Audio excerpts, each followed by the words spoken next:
Brewing Day. If you didn't watch the first episode, this is the second video of a series where I'm going to be brewing extract beer versus all grain, and we'll talk about that here in a second. But the first video shows when the kit got here. So I'm going to split this into several videos. Obviously, I'm going to be brewing all in one day, but I am going to break it apart. I'm not quite sure how, all the stages yet. This first video, well, this is actually the second one, but the first one of the actual brew today, I thought we would just talk a little bit about sanitation and the equipment and where I got it from. So, and also all grain versus extract. So when I used to live in a house, I used to brew 5-gallon batches, and I did all grain, which means that you buy all of the grain for the beer. You build a mash tun. My ex-husband and I built that out of like an igloo cooler, you know, that holds water, and you do some fancy plumbing in it and all of that. And you put the brew in, and basically you're steeping the brew when you do all grain, and you come up with this liquid, and it's called wort, which is spelled W-O-R-T, but you pronounce it wort. And that wort is what you put into your, we had 5-gallon carboys, which were our fermenters. We ended up selling our house, selling our equipment, and I've lived in an apartment for a couple years now, and so I wanted to get back into it because I really miss doing it. And so I bought equipment that is more sized for an apartment, and instead of doing all grain, I'm doing what's called extract brewing. And so basically, I'll show you the powder here. It's like a concentrate powder. And basically you add that to the water, and then your wort, you don't have to steep it, okay? So it's a lot quicker process. When we used to do all grain, it would be like a 6-hour day of brewing, which was fun. But I just don't have the room for that size, okay? So we're going to be doing malt extract brewing in very small batches. And then when I used to brew the 5-gallon batches, we bought what are called corny kegs, C-O-R-N-E-Y, I can't remember how to spell it. And it used to be that soda or pop, or soda pop, whatever you call it from wherever you are in the U.S. or the world, where you would go places, you know, the fountain drinks, that's what the pop would be in, these corny kegs. And so they don't use those anymore, the restaurants don't use those, and so they kind of got in circulation for the brewing community. Now, we used to have a brew supply shop called Hops and Berries about 15 minutes from here. They're no longer in business. But they usually had some of these 5-gallon corny kegs that people would sell to them, and it would just kind of like get rotated, right? People get out of brewing, they'd sell it to them, and they'd sell it to other people that were getting into brewing. And the reason I'm talking about that is then we built a kegerator, a 4-tap kegerator, and we bought a CO2 tank, and that's how we would carbonate our beer into the keg, and that was nice, and then you could tap it. I obviously don't have room for a kegerator here, so you can also bottle your beer and use a little bit of priming sugar, and then we'll also carbonate it really, really well. So one step at a time, okay? When we get to that video, I'll explain all about bottling and all of that. The next thing is sanitation. So it's super important to keep everything clean. I'll show you the products you can use, but you need to sanitize all of your equipment. I actually sanitize my kitchen. I have like a bottle of bleach water that I use. I bleached all my countertops, the handles I'm going to be touching on the stove, and the sink. I might go a little overboard, but I'm in the medical field, so I'm used to aseptic techniques, you know, where you want everything to be super, super clean. I didn't use the right term there. So that's the first thing, is know that everything, you want to wash your hands, and you want to just keep everything clean. If you don't, you can introduce infection into your beer. Now, when I talk about infection, that doesn't necessarily mean if you drank it, it's not going to make you sick, but it's going to make your beer taste not good. You're going to get these off flavors, okay? So sanitation. All right, let's talk about what I did. I don't obviously work for this company, but this is where I did some research online. This company is called Craft a Brew, okay? And you can order everything you need online. And so I'm going to show you, and I will put in the link. I'll put the link to this. I think I did already in my first video, but I'll put the link again to this company. This kit cost me $45, which I think is really, really good. And let me tell you everything that it came with, okay? So we'll talk about what it came with first, and then I'll show you what it didn't come with and what you would need to buy extra, okay? So it came with this 1 gallon fermenter, okay? So this 1 gallon is going to make about 10 12-ounce bottles. So, you know, a pint is about 16 ounces. If you buy like a can or a bottle of beer from the liquor store, that's a 12-ounce, unless you get like some free kind of bigger sizes, right? So that's what this is going to make. So it came with the fermenter, an airlock. This is another sanitation thing that we'll get to when we get there, okay? There's going to be several videos for this. This rubber bung that goes in there that has the hole that this airlock will fit into, okay? So again, we'll talk about that. So that came in the kit. A funnel, which is going to be really important because we got to pour our beer into this fermenter, and we'll talk about what is fermenting and what is happening when it ferments and all of that as we go along through this video. Some tubing with a clamp on it, which is super important because we're going to have to drain things, especially when we get into bottling, okay? It comes with a siphon, which again is going to be important when bottling. A little stick-on thermometer that will go onto this fermenter, which actually is important because you don't want it to ferment over certain degrees of Fahrenheit or Celsius, obviously. So that's the siphon. It came with a thermometer, which is going to be important throughout the brew, so that'll become apparent when we do that. Let's get that back on there. And then it comes with these great instructions. This is the first time I've brewed in my apartment in these small batches, so I'm not used to doing this. But I did read through it, and it really, really great instructions from what I can tell, just because I've brewed since, like I said, 2013 was when I started brewing 5-gallon batches. And then it comes with a recipe, which is really cool. So $45, you get all the equipment that you need other than the kettle. We'll talk about that. And then all of your ingredients for one recipe, okay? Now, once you have this equipment, I chose this kit. You could choose what recipe. They had different recipes that came in it. I chose a Hefeweizen, which is a German wheat beer, and we'll talk more about that as we go. But that all came in here. Now, you go to brew again, right? You've got all of your equipment. Now you can just buy these beer recipe kits after that. So I went ahead and chose an Irish Stout for my next recipe. Now this kit, so this is just the ingredients for making a 1-gallon batch. This was $15. Okay, so you end up with 10 bottles for $15. It's pretty darn good. I don't know, last time you went to buy craft beer in the grocery store, a 6-pack can be almost that. Okay, so I feel like, and it's just fun, right? And it's really satisfying making your own. All right, let's take a look at, let me show you the ingredients real quick. So remember I was talking about all grain versus malt extract brewing.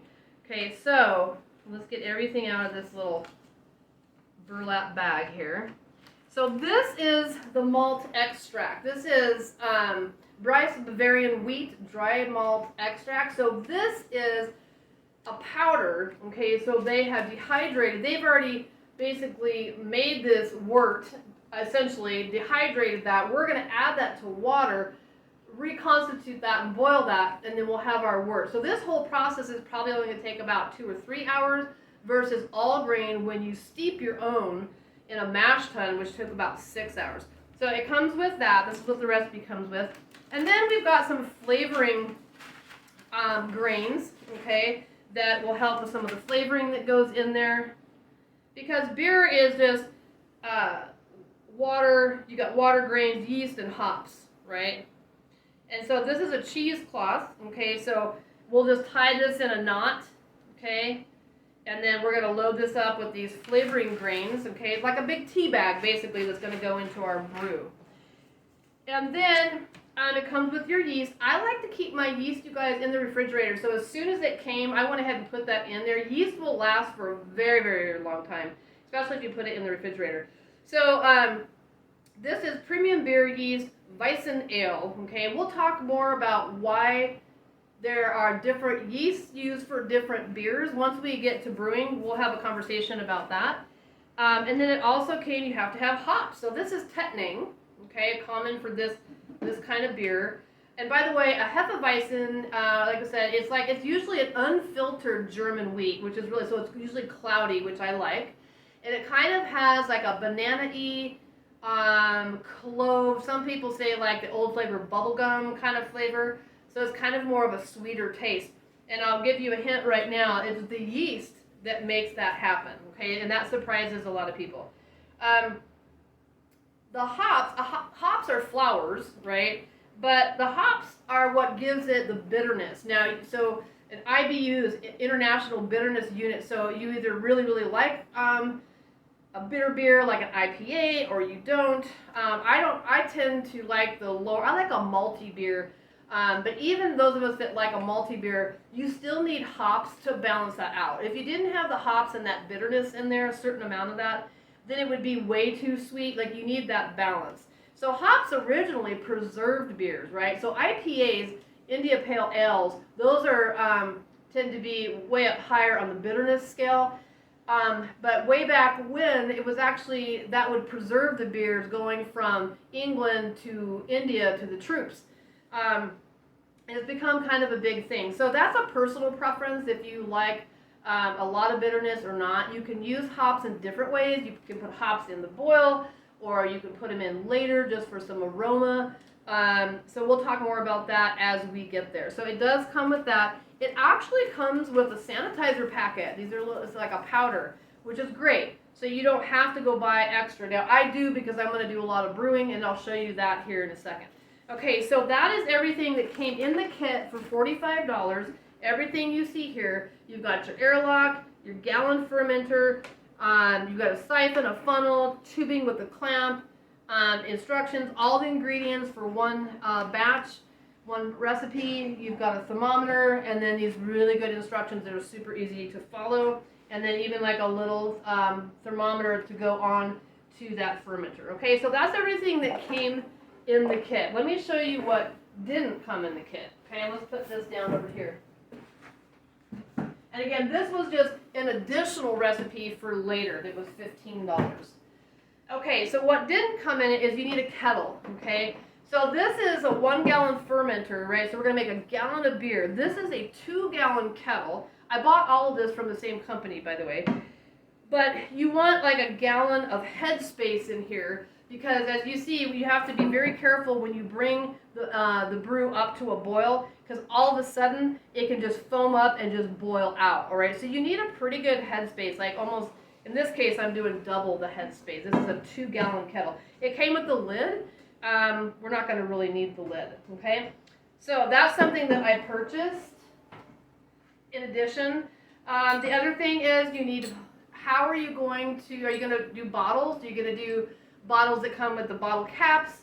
If you do that, then you have to have this little crimp thing that crimps that bottle cap on there. I chose to do these flip top bottles. Now, I should have gotten brown bottles. You really ideally want dark bottles for this, because you don't want the light to get in there. Now, if I was doing a 5 gallon batch and I was bottling them, that would be more important. This is gonna make 10 bottles. So they're not gonna be sticking around for a long time, for a really, really long time.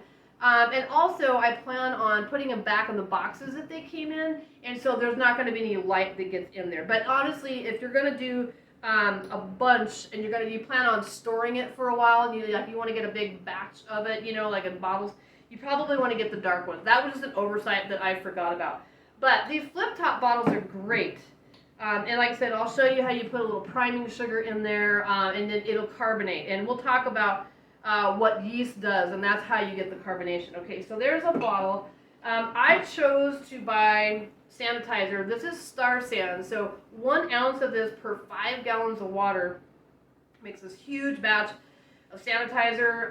And then this is a bucket that I had. You definitely need a bucket. So this is not 5 gallons, so we'll figure out the math. We don't need that. We don't need 5 gallons of sanitizer. But I know I'm going to keep brewing, so I wanted to get that. Now, you don't have to, though. Like I said, each recipe, it looks like, comes with this sanitizer. So I don't know. I just chose to do that. Something else I bought, this is called PBW. And by the way, I think this was around $12, but this will last a little while. this PBW is probably 12 to 15. I wish I would have written that down.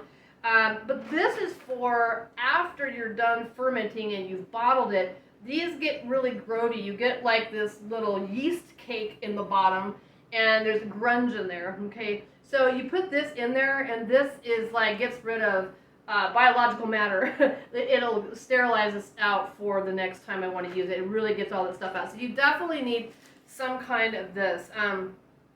This says, a safe, environmentally friendly cleaner. Removes stubborn stains, wide temperature, multiple uses, hard water, usable, easy rinsing. But this is very common in the brewing world. Star San and PBW, okay? So this is to prep everything. This is to clean up all of your tools. You're going to need something to stir your boil with. And then, like I said, these buckets. Now, this bucket, my ex-husband and I were actually able to go into our local grocery store, and we went back to, my ex-husband went back to the bakery, and frosting actually came in these, and these are food grade. And this is when we used to buy grain, so we would store our grain in this because it was food grade. So that's the thing, if you do all grain, you definitely want to store your grain if you're not going to brew right away in like a food grade kind of bucket. And it has the really tight lids that go on this. But he just asked if they had these buckets, and they just gave them to us for free, and then we just, washed them out or whatever. So you definitely need to have some kind of a bucket. And that's where we're going to put our sanitation solution in. All of our tools are going to get sanitized, but I will show you that. Let's see. Oh, the other thing is I highly recommend a journal. Now, there are tons of brewing apps out there, and I can't think of the name the one we use offhand, but I will put it in the, I'll put the link in, I'll put the name in down below. But I like to do like a handwritten one. So, like I said, we started brewing in 2013. So I like to handwrite as I brew, even though this is a kit. You're going to find that there's a lot of little things that you like to do this way, or that little things that you had to change from the recipe, or once you start kind of adding to recipes or making your own recipes especially, you want to take those notes down, okay? And also I think it's important, like, how long did it take to ferment? Did you have to do a blow-off tube, which we'll talk about later, because was the yeast really active? There's all kinds of things. What temperature was it at that you stored it, and so on, okay, and so forth. So I highly recommend that you do get a journal. And the last thing is, if you're brewing, you got to have a beer while you're brewing. And so, and the other thing is, if you have a friend who home brews, it's really great to go watch them do it or have them help you your first time. My ex-husband and I had a friend that helped us get into brewing and mead making. I'll be doing that as well. I used to ask him, like, what's your favorite beer? And he said, the one that's in your hand. I always remember that. I just think that's so great. So this just happens to be Coors Light. It's what I had on hand. It's in my hand. So that's my favorite beer at the time, the one that's in my hand. All right. So I think that's going to be it for this video, because that was a little longer than I thought, but that kind of gets us set up. The next video is going to be on sanitizing everything. All right. See you on the next one. I'm out.